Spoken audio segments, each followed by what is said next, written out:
Cette capsule sonore vous est proposée par ResiCity dans le cadre des Dialogues en Humanité. Vous pouvez nous retrouver pour partager vos récits vendredi et dimanche à 15 heures en face de l'île du Souvenir.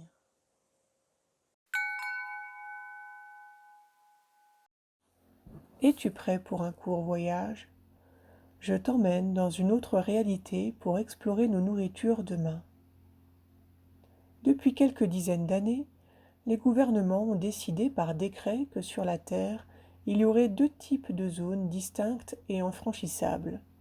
Ceci afin de préserver la survie des hommes et du vivant. La première zone est celle du monde sauvage et des grandes forêts millénaires qui assurent le maintien de la régulation thermique. Elle est répartie en territoires plus ou moins grands qui occupent la moitié de la surface du globe. Ils sont inaccessibles à l'homme. L'autre moitié du territoire mondial est celui du monde des hommes, celui des animaux domestiqués, des terres cultivées ou habitables et des activités humaines. Les grandes surfaces de culture intensive, celles notamment qui avaient occasionné des déforestations massives, ont été redonnées à la zone du monde sauvage. Cela a profondément modifié les modèles agricoles. Parce qu'ils n'ont pas eu le choix, et pour préserver et mutualiser leurs ressources, les hommes et les communautés se sont organisés.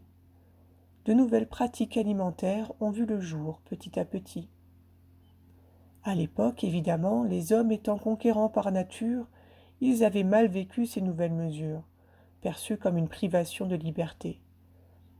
Mais les nouvelles générations sont nées, et de nouveaux rapports matériels et spirituels aux animaux, aux végétaux, aux éléments se sont mis en place. Ces rapports ont eu des conséquences sur la relation que les hommes entretiennent avec la nourriture, tant pour eux-mêmes que pour tous les êtres dont ils prennent soin. Maintenant, choisis dans ta tête un lieu que tu connais. Cela peut être ici et maintenant, et imagine que ce scénario est réel. À quoi ressemblerait le monde autour de toi? Quels exemples du quotidien vois-tu? Est-ce que cette réalité te plaît? Ou au contraire, est-ce qu'elle t'irrite ou te fait peur? Y vois-tu des inspirations?